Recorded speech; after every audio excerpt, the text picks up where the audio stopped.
하나님 감사합니다.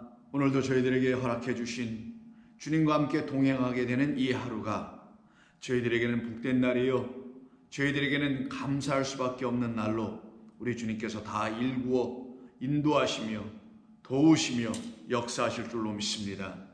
하나님, 저희들 오늘 이 시간에 주의 말씀 앞에 앉았사오니 주께서 이 말씀으로 저희들의 하루의 삶과 영혼을 열어 주시옵소서.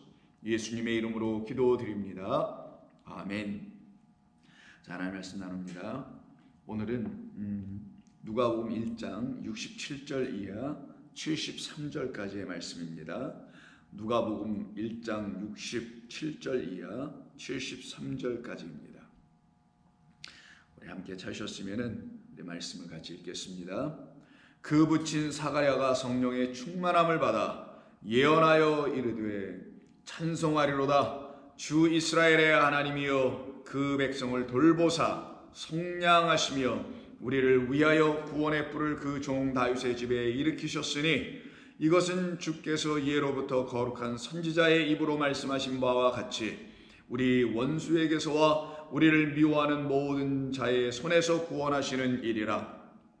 우리 조상을 긍휼히 여기시며 그 거룩한 언약을 기억하셨으니 곧 우리 조상 아브라함에게 하신 맹세라. 아멘. 오늘은 우리가 새로운 본문들을 가지고 말씀을 나누게 됩니다. 그 본문의 첫 번째 절이 67절인데요. 이 말씀은 드디어 사가랴가 그 입이 열리고 혀가 풀려짐으로 그 진리의 말을 할 수 있어 하나님께 감사의 찬송을 드렸다는 것을 우리가 그 앞부분인 67절에서 보게 되었습니다. 이것은 저와 여러분 모두에게 나타난 일이며 또한 나타나야 할 일이라는 것을 성경이 누가를 통해서 우리에게 명확하게 가르쳐주고 있는 진리인 것입니다. 우리가 입이 열리고 혀가 풀리면 온전해지는 것을 말합니다. 그것은 우리의 육신의 입과 혀가 풀려지는 것을 말하는 것이 아니라 우리의 영혼 안에 있는 하나님의 영의 부어지심으로 말미암아 그 영이 우리를 통하여 말씀하게 하는 역사가 일어나게 되더라는 거예요. 그때 우리는 참된 말을 하게 됩니다. 헛된 말을 하지 않게 됩니다. 그래서 이와 같이 나에게 나 같은 비천한 이런 종에게도 하나님께서 나를 불쌍히 여겨주셔서 이렇게 진리를 말할 수 있는 자로 삼아 주셨구나 라는 사실을 깨닫게 되니 어찌 그 아버지 하나님을 찬송하지 아니할 수 있겠나요?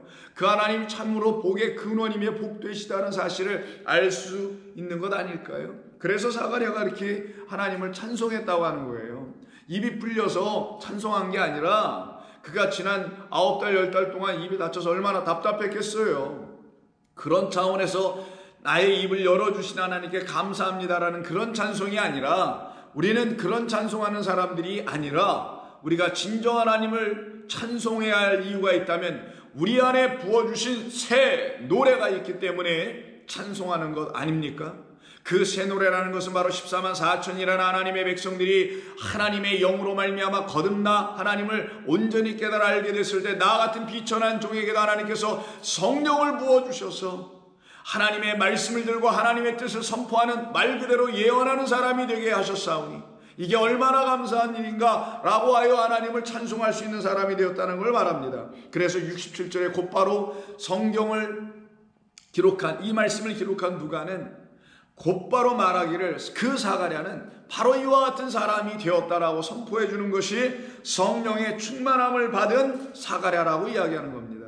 그 이전에 이 말씀 이전에 있는 모든 1장의 말씀 속에서 어느 한 군데서도 사가랴가 성령의 충만을 받았다는 이야기가 하나도 없습니다. 그는 오직 율법으로만 충만했던 사람이고 제사장으로서의 그 자기에게 허락되고 자기가 반드시 해야 될 그 일 사명 거기에 대해서는 충성스러웠던 사람이었고 그것으로만 충만했던 사람 아니었습니까?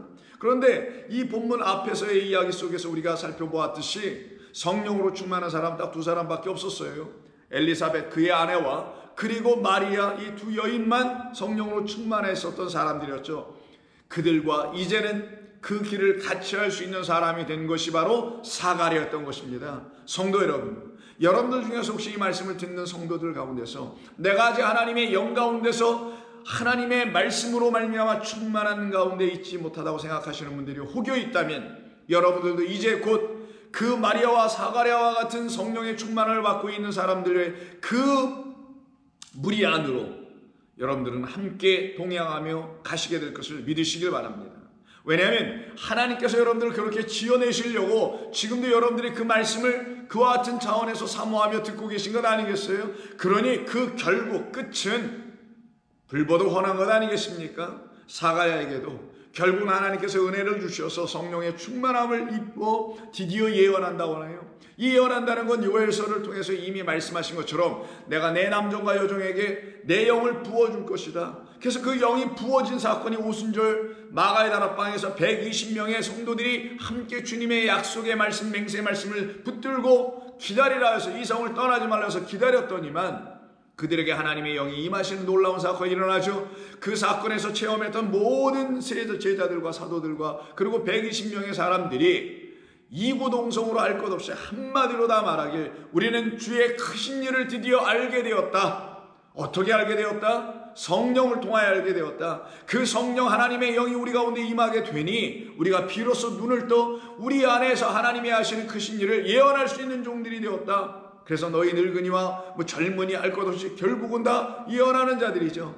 예언은 방언으로부터 시작된 것을 여러분 아실 겁니다. 방언은 방언으로서 끝내지 아니하고 반드시 통역하여 즉 그 말 방언이라 알아듣지 못하는 말이 깨달아져야 되는 것이며 깨달아졌을 때 그들은 어떻게 되는 것이냐? 하나님의 말씀을 들고 예언할 수 있는 자들이 되는 거예요. 이들을 갖다가 복음을 전하는 자들이라고 하는 겁니다. 그러니 이 본문에서 67절을 보게 될 때에 성령의 충만을 받았던 사가랴가 갑자기 미래에 대하여 예언했다는 말이 아니라 이가 드디어 하나님의 말씀을 진리로 깨달아 그 말을 할 수 있는 사람으로 만들어주신 분이 성령이었으며 그 성령에 의해서 드디어 복음이라는 진리를 전할 수 있는 예언하는 자 되었다라는 거예요. 그걸 성경이 예언이라고 하는 거지. 노스트라다무스 같은 사람들이 말하는 어린 동자들이 예언을 했다 이런 이야기들이 성경이 말하는 예언이 아니에요. 하나님은 이미 다 예언해 놓으셨습니다.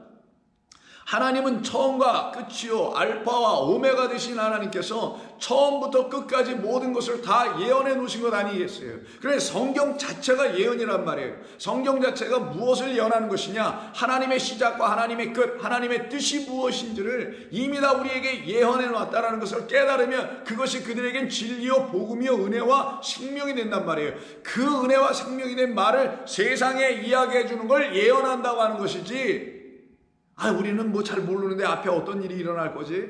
이것을 누군가 점치듯이 막 예언해 주는 걸 예언이라고 하는 게 아니에요. 그러니 사가랴는 지금 어떤 예언한 거냐?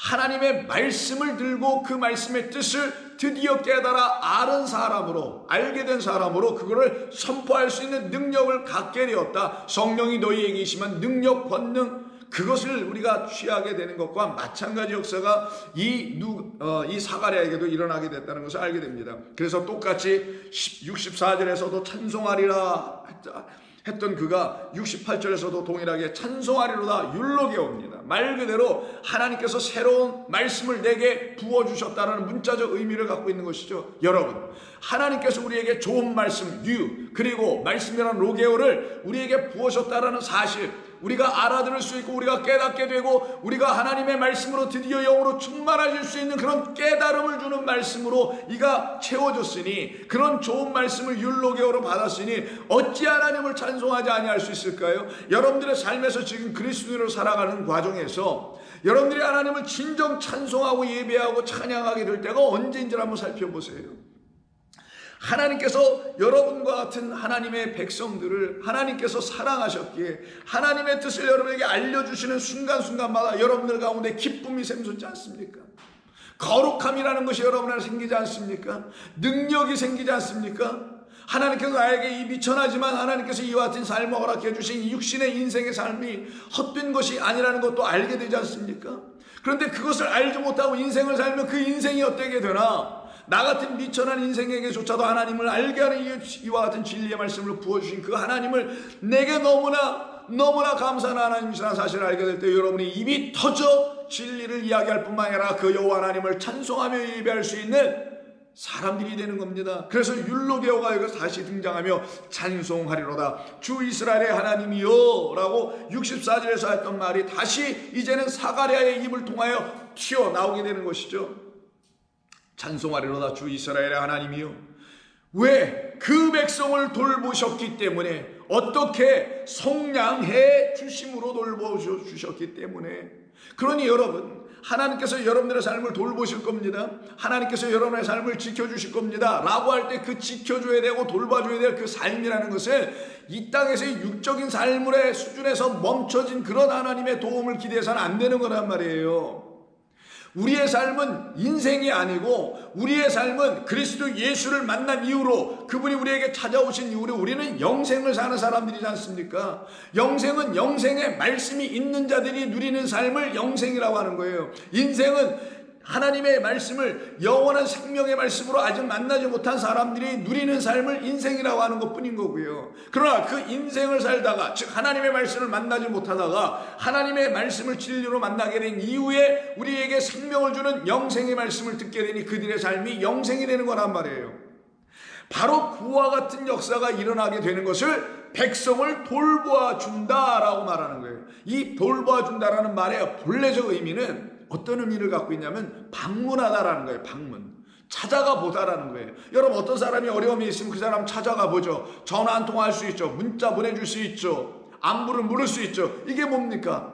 몸으로 찾아가는 방법도 있지만 마음으로 찾아가는 거잖아요. 이 모든 것이 거리가 멀어서 못 가면 마음으로도 전해주는 문자나 편지나 등등을 써서 보내줄 수 있는 것, 이 모두가 뭡니까? 사실은 다 방문하는 거 아니겠어요? 찾아가 보는 거 아니겠어요?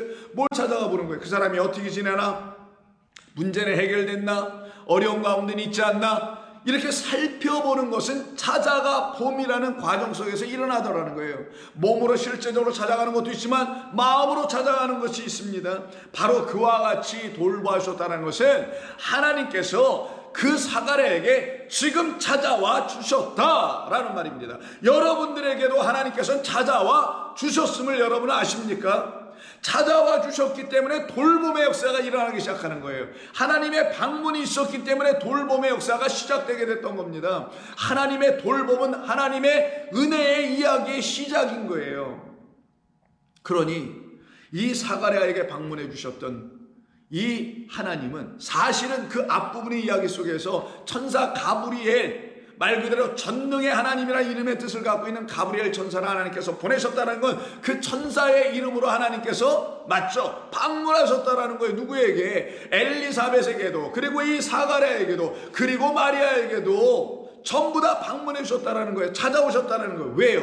그들이 갖고 있는 문제, 영적 문제를 해결해 주시려고 찾아오셨다는 거예요. 그 영적 문제가 뭐냐? 영생의 말씀을 들어야 할 그들의 문제였다라는 거죠. 생명의 말씀을 알아들어야 할 그들의 문제였던 겁니다. 그걸 알려주시려고 인생이라는 유괴 시간을 우리에게 잠시 주신 겁니다. 그러니 이 인생은 영생을 갖기 위한 과정이 되어야 되는 거고요. 육신의 지금 삶은 영원한 삶을 위한 하나님의 도구였고 시간이었고 배려였다는 사실을 여러분은 아셔야 되는 거예요.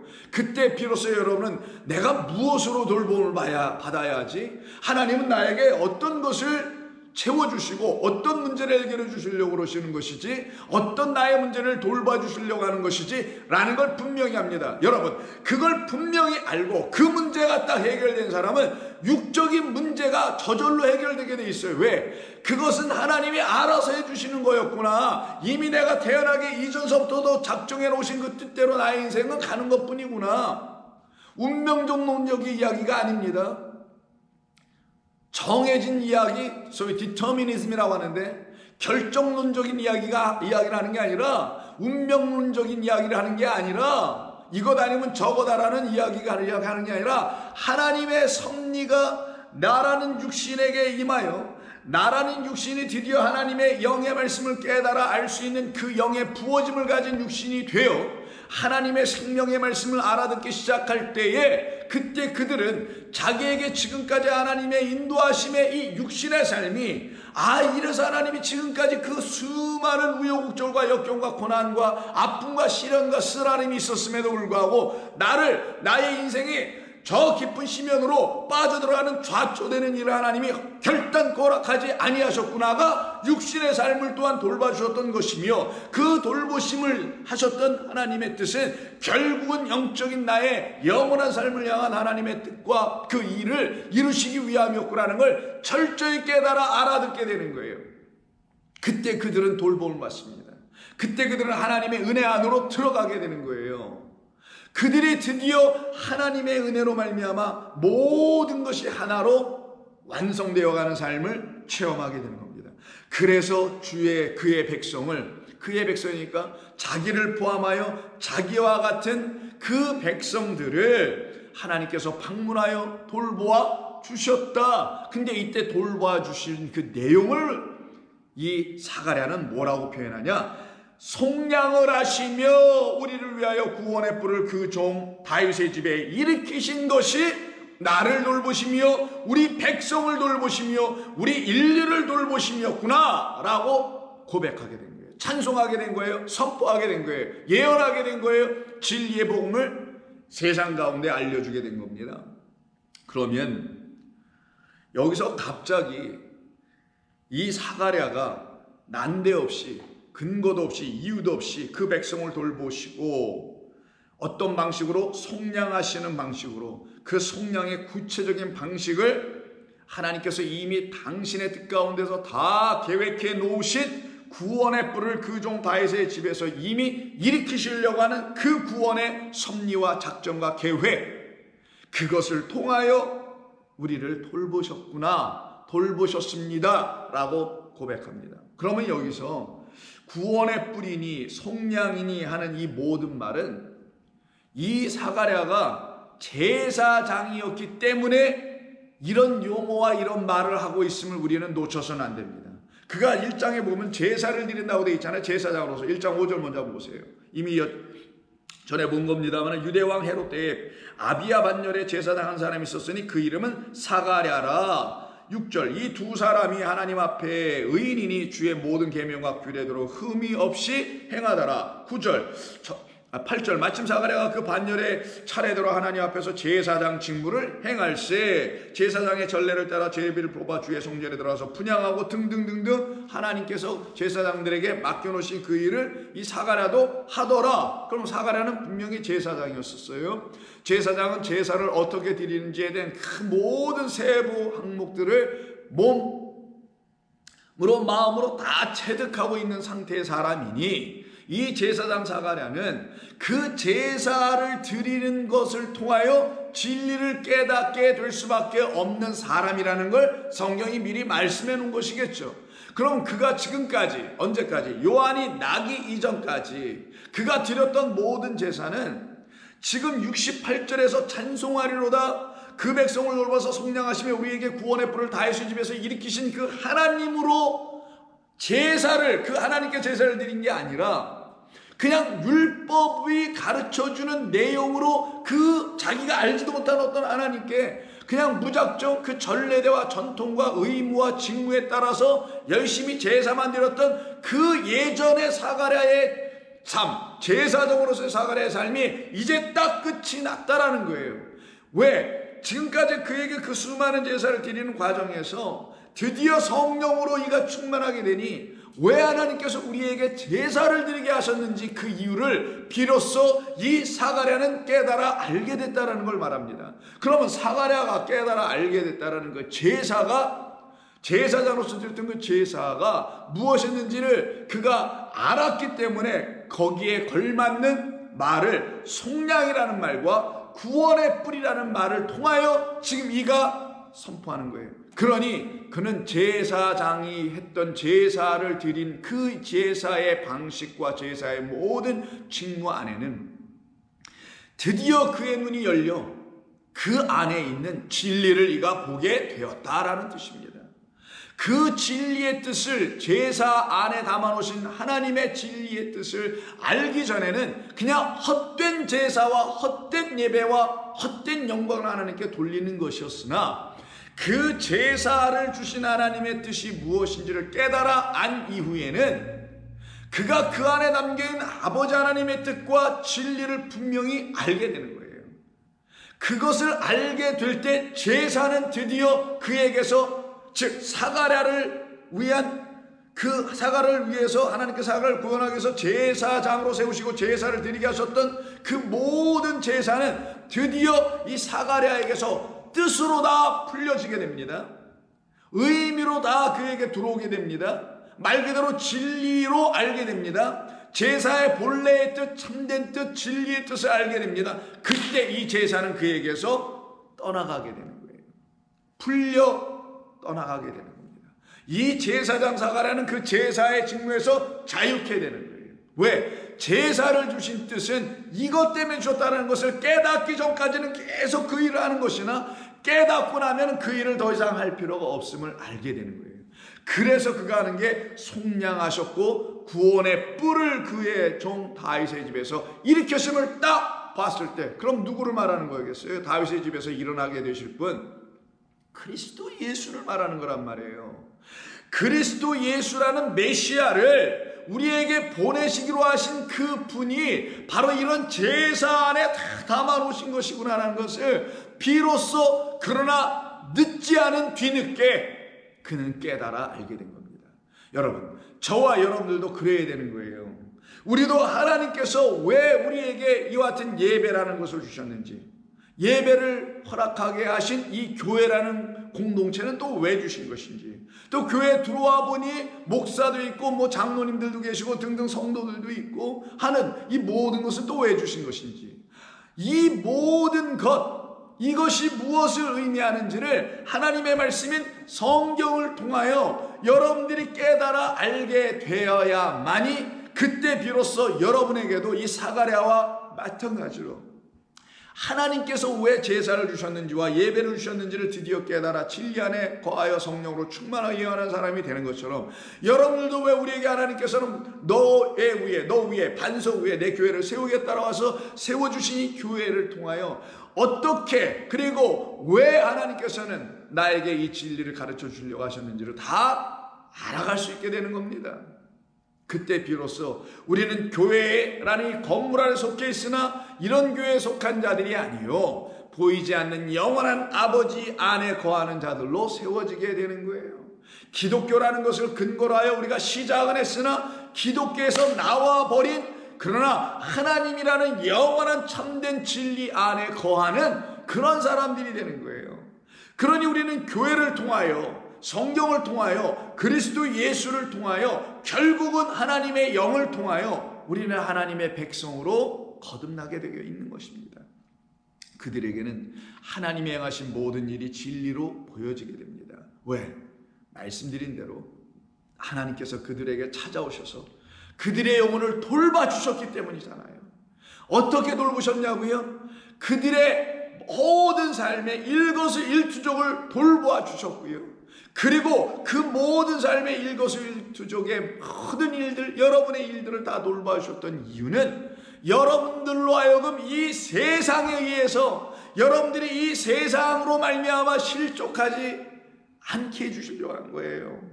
세상 것 보고 세상 것 쫓아가고 세상의 것을 탐하고 세상의 말에 귀를 기울이고 세상의 거짓된 신들에 의해서, 말들에 의해서 농락당하는 걸 허락하지 않으시려고 여러분들을 철저하게 막아주신 것입니다. 단순히 먹고 마시고 살고 뭐 이런 등등을 하나님이 도와주시는 정도, 자녀들을 안전하게 하고 키우게 하시고 등등 이런 것만이 아니라 여러분 한 분 한 분의 영혼이에요. 여러분 영혼이 여러분의 자식보다 더 중요하다는 걸 먼저 알아야 합니다. 그때 비로소 나의 영혼이 해결돼야 내 자식의 영혼도 해결돼야 된다는 걸 알 때 그 자식이 진짜 중요하게 되는 거예요. 그 자식이 여러분에게 진짜 자식이 될 수 있는 거예요. 그때는 육으로 난 것으로는 자식 어느 부모가 안 아꼈고 어느 부모가 그들을 안 사랑하겠어요. 그러나 성도들은 자식조차도 다르게 보는 게 되는 겁니다. 하나님께서 내게 주신 이 자식은, 나라는 하나님의 자식이 나라는 사람이 하나님의 자식이 되어서야만이 비로소 그 내가 난 자식도 하나님의 자식이 하나님의 자녀가 되어야 된다는 사실을 알게 될 때 그 자식을 바라보는 내 눈이 바뀐 상태로 그를 다시 바라보게 될 테니 그를 더 사랑하게 될 것이며, 어떻게 하나님의 말씀과 소망과 믿음과 인내와 기도와 그리고 하나님의 약속과 맹세와 언약 안에서 그 자식을 볼 거 아니냐고요. 그때 여러분들의 소망은 더욱더 살아나게 됩니다. 자식이 좀 부족하고 자식이 지금 아닌 것 같고 자식이 지금 말씀을 안 듣는 것 같고 해도 여러분들은 더 끊임없이 하나님 앞에 무릎 꿇고 기도하게 될 거예요. 어찌 성도가 기도에 게으를 수 있어요? 말도 안 되는 거예요, 그거는. 혹시 지금 여러분들의 삶에 기도가 게으르신 분들이 있으면 깨닫고 돌이키시고 반성하시고 더욱더 기도에 매진하셔야 합니다. 말씀과 기도는 하나예요. 하나님의 말씀이 들어오는 것만큼 기도하게 돼 있고요. 하나님의 말씀이 깨달아지는 것만큼 여러분들은 하나님 앞에 나아가게 되는 일이 벌어지게 되는 겁니다. 그때 여러분들은 여러분의 주변에 있는 모든 사람들, 가족속도 가족을 넘은 모든 사람들을 다 그 틀에서 바라보며 사랑할 수 있는 사람들이 됩니다. 그것을 돌봄이라고 하는 거예요. 그 돌봄을 이루어 주신 그 하나님이 우리를 지켜내신 하나님이시며 지키시고 돌보셨던 이유는 내게 정작 필요한 그 속량과 그 속량함을 통하여 대속함을 통하여 나를 대속해 주실 그리스도 예수님을 하나님께서 예배해 주셨다는 그 다윗의 집의 구원의 뿔을 결국은 만나게 되는 역사를 이루게 하시기 위함이었던 거예요. 그래서 하나님은 제사장 사가랴를 미리 쓰신 겁니다. 왜? 십자가에서 죽으신 우리 주님이 바로 세상 죄를 지고 가는 하나님의 어린 양 그 제물이라는 제사로 드려졌기 때문인 거예요. 그래서 누가는 그거를 알았기 때문에 처음부터 누구를 들고 들어왔느냐, 누구의 이야기와 누구의 삶을 들고 들어왔냐, 요한을 들고 들어오는데 그 요한의 아버지 사가랴를 놓치지 않고 그 제사장을 놓치지 않고 그 이야기부터 시작하게 된 거예요. 그러니 누가의 생각은, 누가에게 하나님께서 깨우쳐주신 복음의 그 영역은 상당히 넓고 깊었다는 것을 여러분이 아시게 되는 것이니 여러분의 복음의 세계 또한 누가 못지않게 더 깊어야 되고 더 넓어야 되는 것을 말하는 것입니다. 그것이 여러분들이 하나님 앞에 엎드려 기도해야 될 제목이기도 한 겁니다. 그래서 사가랴는 지금 제사장으로서의 그 직무 있죠. 전례들 했던 그 직무, 그 직무를 통하여 드디어 그 직무는 이런 것을 하라고 하시는 하나님의 뜻을 알려주기 위한 직무에 불과한 것이고 그 직무였구나. 그걸 알게 된 거예요. 어떻게 해요? 맞죠? 성령이 그에게 임하셨기 때문에, 하나님이 그에게 방문해 주셨기 때문에 마리아에게도 방문해 주시고요, 사가랴에게도 방문해 주시고요, 엘리사벳에게도 방문해 주시고, 그리고 지금 저와 여러분에게 방문하셨던 그 하나님을 통하여, 성령을 통하여 우리는 제사 안에 담아놓으신 하나님의 뜻이 무엇인지 알게 되는 겁니다. 그때 비로소 저와 여러분은 속량함을 받게 되는 거예요. 말 그대로 나를 건져내시고 나를 찾아내 주시고 나를 붙들어 내어 주시고 나를 구별해 주시는, 어디로부터? 무지와 어둠과 흑암으로부터, 또 어디로부터? 하나님 알지 못하는 그런 나라는 어떤 육신의 삶으로부터, 그리고 하나님을 부인하고 부정하는 이 세상이라는 곳으로부터, 그리고 또한 하나님을 온전히 알지 못하는 이 세상화되어 있는 기독교와 교회로부터 우리의 영혼을 구별해내시는 게 하나님이 하시는 성령의 충만한 은혜로운 역사였었습니다. 그 역사가 여러분에게 일어날 때 여러분은 속량과 이 특별히 구원의 뿌리라는 말이 무엇인지를 철저하게 깨달아 이미 알고 있어야 되는 거예요. 제가 이것을 설교하기 전에 여러분들이 구원의 뿔과 속량이 어떤 관계로 연결되어 있는지를, 그래서 이게 둘이 따로따로가 아니라 하나라는 것을 알고 있는 사가랴 같은 사람이 여러분이 되었다면, 사가랴처럼 여러분도 속량과 구원의 뿔이 하나로 연결되어 이 모든 것은 그리스도 예수께서 다 이루신 것이구나. 아직 그리스도 예수를 만나지도 못했어요. 이 사가랴는. 왜? 아직 낳지 않았기 때문에. 그가 표적과 기적을 행하는 그 복음 전도를 하기 이전이었기 때문에. 그런데도 이는 알았단 말이에요. 왜? 어떻게? 하나님의 말씀을 진리로 알아듣게 됐기 때문인 거예요. 그래서 이 사가랴는 더 이상 전례대로 제사나 드리는 사가랴가 아니라 이제는 하나님의 말씀을 진리로 깨달아 알게 된 자카르 말 그대로 여호와 하나님이 기억하시고 여호와 하나님이 생각해 주심으로 긍휼을 입은 자, 자비와 사랑과 은총을 입은 자, 요한을 알 수 있는 자, 그래서 요한의 아버지가 된 자가 된 거예요. 그런 사람들은 다 어떤 사람이냐? 이걸 가지고 율법의 행위로 자기의 공로를 삼는 자들이 아니라 하나님의 말씀을 진리로 깨달아 알아듣게 되는 성령의 사람들이 되는 겁니다. 그것이 바로 저와 여러분들을 향한 하나님의 뜻이라는 사실을 여러분은 꼭 아셔야 합니다. 그러면 이때 사가랴가 속량하고 돌보고 구원의 뿌리라는 말을 가지고 진리인 곧 예언을 말하게 됐던 그 예언이 여러분들에게 온전히 다 풀려져야 될 것 아니겠어요? 그 말씀은 내일 또 함께 나누며 은혜를 받기를 원합니다. 기도하겠습니다. 하나님 감사합니다. 오늘도 저희들에게 주신 귀하고 복된 말씀을 결단코 헛되게 갖지 않게 하시려고 이렇게 진리의 음성을 들려주신 하나님께 감사와 영광을 돌립니다. 저희들도 모두 성령으로 충만하여 하나님의 말씀을 진리로 알아듣고 예언할 수 있는 종들이 되게 하여 주셔서 하나님의 처음 일과 하나님의 마지막 일과 하나님의 알파시며 오메가라는 사실을 우리 모든 영혼들에게 입증해 주심으로 우리 모두가 그 증인되어 하나님의 나라의 복음을 증거하는 성령의 사람들이 되게 하신 줄로 믿습니다. 그렇게 오늘도 내일도 우리가 사는 그날까지 인도하시고 역사해 주시옵소서. 예수님의 이름으로 기도드립니다. 아멘.